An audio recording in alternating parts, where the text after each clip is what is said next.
সামনের পথ কতটা সহজ? কঠিন পথ তো অবশ্যই আছেই, সব চড়াই একটা কঠিন বিষয় আছে। কোন কোন কাজগুলো আসলে সহজেই করা যায় বা করা উচিত বলে প্রথম প্রায়োরিটি কি মনে হয় আপনার কাছে একজন সাংবাদিক হিসেবে বা একজন নাগরিক হিসেবে? এখানে এক প্রশ্নের মধ্যে দুটো জবাব আছে এরকম। টোটাল জিনিসটা নির্ভর করছে আন্তরিকতার উপর। কার আন্তরিকতা? শুধু সরকারের তা নয়, সবার বিরোধী দলের আন্তরিকতার বিষয় আছে। কারণ এই ফ্যাসিস্ট বলে যাদেরকে গালি দেওয়া হয় তাদেরকে হটানোর বিষয়ে এই দুই দলের কিন্তু কার চেয়ে কার অবদান বেশি হয়তো আরও অনেক দিনই আলোচনা চলবে। তো অবদান হয়তো আরও আলোচনা হবে, বছরের পর বছর হবে, ইতিহাসের অংশ হবে। কিন্তু যে প্রাণগুলো ঝরে গেল, যে রক্ত ঝরল, এখনও অসংখ্য মানুষ আহত, অসংখ্য মানুষ আছে যে বেঁচে আছে কিন্তু মৃত্যু যন্ত্রণা ভুগছে। তো সেটা দুই দলে যদি আমলে রাখে, অবশ্যই আপনার প্রশ্নের দৃষ্টি বলবো যে সামনের এগিয়ে চলাটা সহজ হয়ে আসবে। কারণ তারা যে বিষয়গুলো নিয়ে মাঝে মধ্যে আক্রমণাত্মক হচ্ছেন, এগুলো কিন্তু আসলে তাদের উভয়কেই প্রশ্নবিদ্ধ করে। সকালেও যেটা হলো এটা সুন্দর বিসমিল্লাতে একটা গলদ কিন্তু হয়ে গেল, খুব জরুরি ছিল না। কারণ বিএনপির সাথে জামাত ইসলাম বা এনসিপির এটা নিয়ে কিন্তু কথাবার্তা হয়েছে, আর একটু হতে পারত। কিন্তু তারা নিজেরা যেটা করলেন সেটা তো শুধু নিজেদের মধ্যে থাকেনি, গোপন থাকেনি, সেটা গোটা দেশের মানুষ দেখেছে।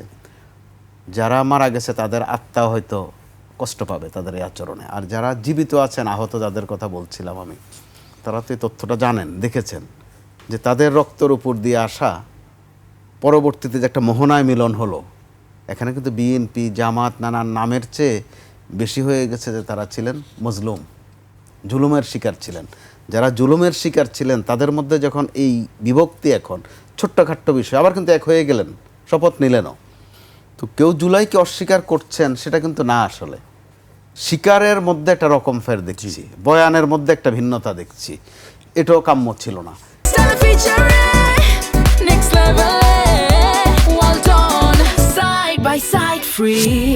এই মুহূর্তে দরকার যেটা শুধু সরকারের জন্য নয়, বিরোধী দলের জন্য। কারণ বিরোধী দলটি তো অত্যন্ত সক্ষম, সামর্থ্যবান, অভিজ্ঞ, প্রচুর শিক্ষিত লোক আছেন এখানে। তো তারা তো ইচ্ছা করলে সরকারকে চাপে রাখবেন, এটাও স্বাভাবিক, চাপে রাখাও দরকার। কিন্তু এমন এমন বিষয়কে সামনে এমন মাত্রায় আনছেন যে যেন বোধহয় শপথটাই হবে না আজকে। তাদের উভয়ের মনে রাখা দরকার যে গত 1.5 বছর ধরে নির্বাচন হবে কিনা এই প্রশ্নে তারা আক্রান্ত ছিলেন, ভয়েও ছিলেন। নির্বাচন হওয়ার পরও তো ভাই কথাবার্তা ছিল যে ইউনূস মনে হয় ক্ষমতাটা ছাড়বে না। কালকে যখন তিনি বিদায়ী ভাষণ দেন তখনও যে ছাড়ছেন কিনা এখনও কিন্তু সন্দেহ আছে, যে হয়তো চলে গেছেন কিন্তু বোধহয় কিছু রেখে গেছেন। এখন এটা দোষের তা বলা যাবে না, কারণ মানুষ প্রতারিত হতে হতে 17-18 বছর এক ধরনের প্রতারিত হয়েছে, লাঞ্ছিত হয়েছে, ওইটার চর্চা তো রয়ে গেছে। তো এই মুহূর্তে বরং সংসদ যখনই শুরু হবে বা সরকার যখনই তার ফাংশন শুরু করবে, জামাতে ইসলামের বা এনসিপির উচিত হবে সরকারকে একেবারে অন্ধ সহযোগিতা তা নয়, সমালোচনাও করা। বিশেষ করে অর্থনীতির চাকা ঘোরানো খুব জরুরি, আইনশৃঙ্খলা পরিস্থিতি স্বাভাবিকে আনা খুব জরুরি। এটা গায়ের জোরে হবে না, জবরদস্তিতেও হবে না, খুব নির্দেশনা দিয়েও হবে না। সেটা উভয় পক্ষ যদি একসাথে আসে, আপনি দেখবেন বার্তা পৌঁছে যাবে সবার কাছে। তো সেটা ড্রাই রানরা হতে পারে এই রমজান দিয়ে, বাজার পরিস্থিতি দিয়ে, তারা উভয় ভূমিকা রাখতে পারেন। কিন্তু যদি শুধুই ক্ষমতা কেন্দ্রিক পরিবর্তন হয়ে থাকে তাহলে সামনে অবশ্যই কঠিন দিন আছে। বাজার কিভাবে আসলে নিয়ন্ত্রণ করা যাবে? বাজার নিয়ন্ত্রণের বিষয়টা, বাজার এখানে যারা ম্যানিপুলেট করে তাদের একজনও বিদেশ থেকে এসে করে না, চাঁদের দেশ থেকেও কেউ আসে না। আমরা যাদেরকে সিন্ডিকেট বলি, এই সিন্ডিকেট কিন্তু একসময় সম্মানের অর্থ ছিল, খুব সম্মানজনক অর্থ। কেউ যদি বলতো যে আমি সিন্ডিকেট মেম্বার, আমরা ধরে নিতাম ঢাকা ইউনিভার্সিটি বা কোনো ইউনিভার্সিটির সিন্ডিকেট মেম্বার বুঝি।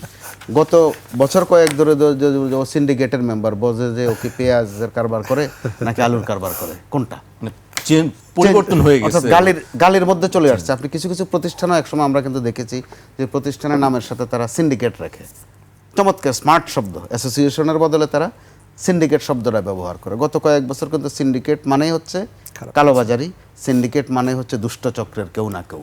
তো এবার তারা এই দুটা দল মিলে, সরকার তো পারে, সরকার নির্দেশনা দিবে, ম্যাজিস্ট্রেট দিয়ে পারে না ভাই, এটা প্রমাণিত।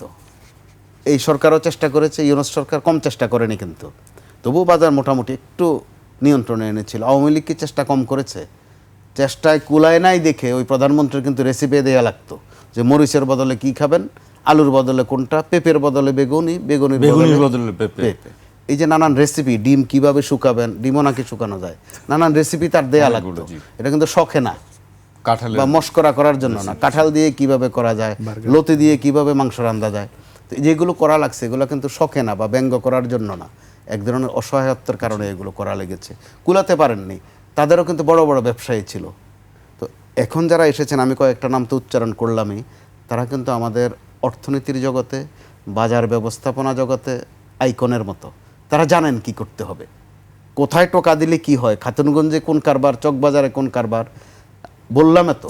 সবই তো সবাই জানেন হ্যাঁ, আসলে যে তো কি তো সেই সাথে এতটুকু যদি জানেন, মনে রাখেন যে জুলাই পরবর্তীতে কিন্তু এই ফসল আমাদের অনেক প্রাণের বিনিময়ে, অনেক রক্তের বিনিময়ে এই ফসল বা এই অবস্থান আমাদের, সেটা মনে রাখলে অবশ্যই তারা সফল আমরা একটু হবে। ক্যাবিনেটের কথা বলছিলাম যে আপনার কাছে ক্যাবিনেটের বিষয়টি একটু জানতে চাইবো। ও আমরা এক সময় দেখেছি যে বিএনপির পক্ষ থেকে আমরা ক্যাবিনেটের নাম দেখেছি ডক্টর খলিলুর রহমান, তার ব্যাপারে বিএনপির এক সময় আপত্তি ছিল, পদত্যাগের দাবি তুলেছিলেন। পদত্যাগের দাবি হচ্ছিল। অনেকেই আমাকে এই প্রশ্নটি করেছেন যে আসলে কেন, আজকে খুব আলোচিত বিষয়টা, রাস্তাঘাটও আলোচিত।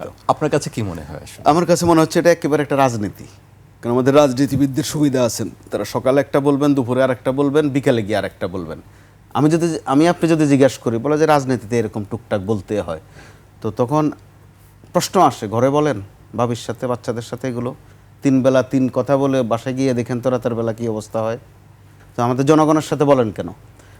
ডক্টর খলিল সাহেবের বিরুদ্ধে অভিযোগটা কি পরিষ্কার করেছিলেন কেউ?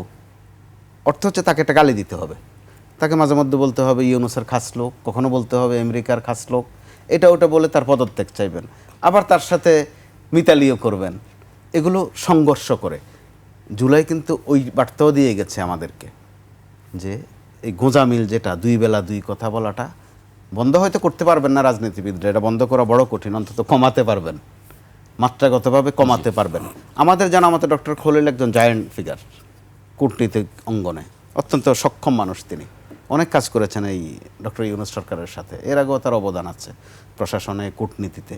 বিএনপি নিশ্চয়ই বুঝে শুনেই তাকে এনেছে, না বুঝে আনেনি, বা এটা খেলা করেনি যে তাকে, তার সমালোচনাও করলাম, তাকে আবার আনলামও। কিন্তু কতগুলো জায়গায় কিন্তু খেলা কম করা ভালো।